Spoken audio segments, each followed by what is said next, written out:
بسم اللہ الرحمن الرحیم۔ السلام علیکم۔ سورہ رحمان کا ترتیبی نمبر 55 جبکہ نزولی نمبر 97 ہے۔ مدنی صورت ہے۔ پہلی آیت میں الرحمن ہے، اسی مناسبت سے سورہ رحمان کہلاتی ہے۔ اس کا دوسرا نام عروس القرآن بھی ہے۔ اس سورت کو قرآن پاک کی زینت کہا جاتا ہے۔ سورت کی ابتدا میں اللہ تعالیٰ کے رحمان ہونے اور بندوں پر اس کی عنایتوں اور احسانات کا ذکر ہے کہ اسے اشرف المخلوقات بنایا، اسے بولنا سکھایا، قرآن کا علم عطا کیا، انسان کے لیے سامان زیست فراہم کیے، زمین و آسمان، سورج اور چاند بنائے جو ہمہ وقت اللہ کی حمد و ثنا بیان کرتے ہیں۔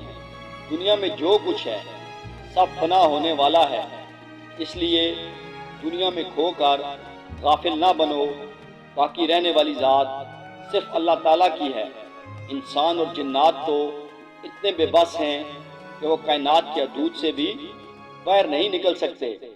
قیامت کا ذکر کیا گیا جب مجرم اپنے چہروں سے پہچان لیے جائیں گے اور اونڈے منہ جہنم میں جائیں گے اور سخت عذاب سے دوچار ہوں گے، جبکہ نیکوکار کے لیے جنت ہے اور اس کی نعمتوں کا تفصیل سے ذکر ہے۔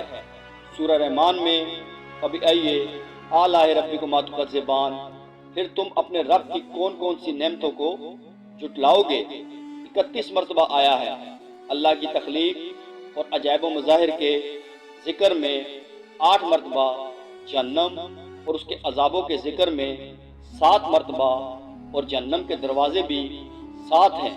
جنت کے باغات اور اہل جنت کے ذکر میں 8 مرتبہ، اور جنت کے دروازے بھی 8 ہیں۔ آخر میں ایسے باغات کا ذکر ہے جو درجے کے اعتبار سے پہلے باغات سے کم ہیں، ان کے ذکر میں 8 مرتبہ۔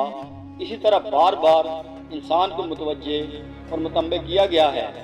حضرت جابر رضی اللہ تعالیٰ عنہ فرماتے ہیں کہ آپ صلی اللہ علیہ وآلہ وسلم نے کچھ لوگوں کے سامنے سورہ رحمان کی تلاوت فرمائی، وہ سن کر خاموش ہو گئے تو آپ نے فرمایا کہ میں نے لیلۃ الجن میں یہ سورت جنات کے سامنے سنائی، تو اس سورت نے تمہارے مقابلے میں ان پر زیادہ اثر کیا، کیونکہ جب میں ابھی ای آلائے ربکما تکذبان کہتا تو وہ کہتے لا بشیء من نعمک ربنا نکذب فلک الحمد، اے پروردگار ہم آپ کی کسی نعمت کی تکذیب اور ناشکری نہیں کریں گے، آپ ہی کے لیے حمد ہے۔ اس سے معلوم ہوا یہ سورت مکی ہے کیونکہ لیلۃ الجن مکہ میں واقع ہوئی ہے۔ اس کے علاوہ اور بھی روایتیں علامہ قرطبی رحمۃ اللہ علیہ نے نقل کی ہیں۔ ایک حدیث میں ہے کہ جنت میں ہر جمعہ اللہ تبارک و تعالیٰ سورہ رحمان کی تلاوت فرمائیں گے۔ جمعہ سے دنیا کا یہ 8 دن والا جمعہ مراد نہیں ہے، کیونکہ بعض روایتوں سے معلوم ہوتا ہے کہ مسلمان اللہ تبارک و تعالیٰ سے اس سورت کو سنیں گے تو مست ہو جائیں گے اور سینکڑوں سال اسی غشی میں گزر جائیں گے، پھر ان لوگوں کو ہوش آئے گا۔ ذرا غور کریں کہ جب براہ راست اللہ تبارک و تعالیٰ اس کی تلاوت فرمائیں گے تو اس میں کتنا مزہ آئے گا۔ عروس القرآن سورۃ الرحمان کو کہا جاتا ہے۔ عروس کا معنی ہے زینت و خوبصورتی، یعنی قرآن کریم کی زینت اور خوبصورتی سورہ رحمان ہے۔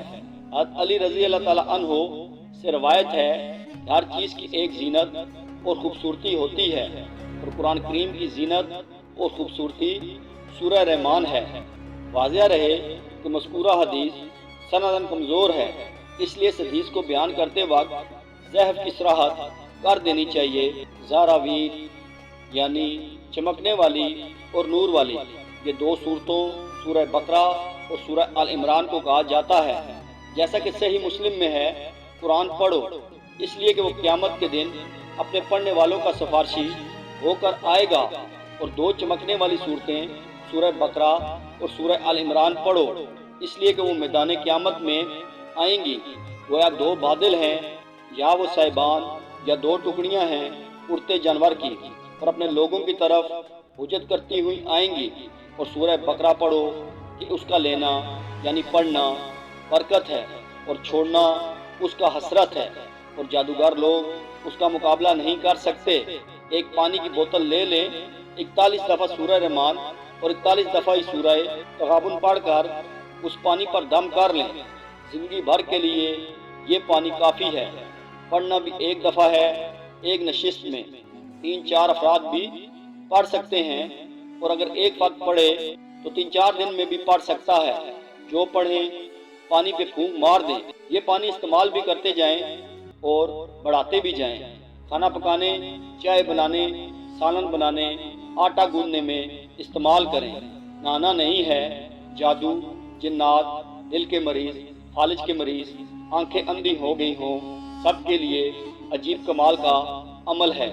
سورہ تغابن اور سورہ رحمان کے اس عمل سے کوئی مریض نہیں جو ٹھیک نہ ہو۔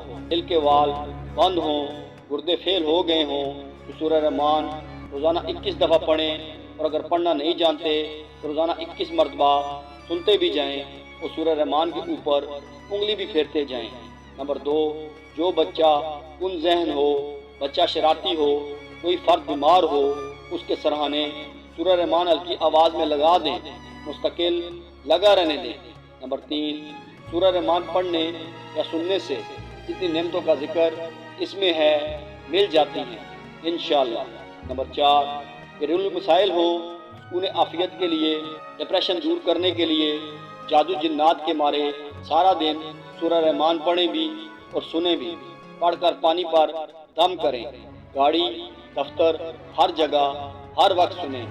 ربنا ہب لنا من ازواجنا وذریاتنا قرۃ اعین وجعلنا للمتقین اماما۔ اس دعا کو ہر نماز کے بعد اور سوتے وقت 7 مرتبہ اول و آخر درود شریف 7 دفعہ پڑھ کر دعا کرنے کا اہتمام جاری رکھیں، اور اللہ پاک اولاد صالحہ عطا فرمائے اور جمیع مقاصد حسنہ میں پوری کامیابی سے سرفراز کرتا رہے۔ امام اعظم امام ابو حنیفہ رحمۃ اللہ علیہ فرماتے ہیں، حضرت جابر رضی اللہ تعالیٰ عنہ روایت کرتے ہیں، ایک مرتبہ ہم حضور سرور کائنات صلی اللہ علیہ وآلہ وسلم کے ساتھ بیٹھے تھے کہ ایک شخص حضور صلی اللہ علیہ وآلہ وسلم کے پاس آیا اور اس نے کہا، یا رسول اللہ صلی اللہ علیہ وآلہ وسلم، میرے ہاں لڑکیاں پیدا ہوتی ہیں، لڑکے پیدا نہیں ہوتے۔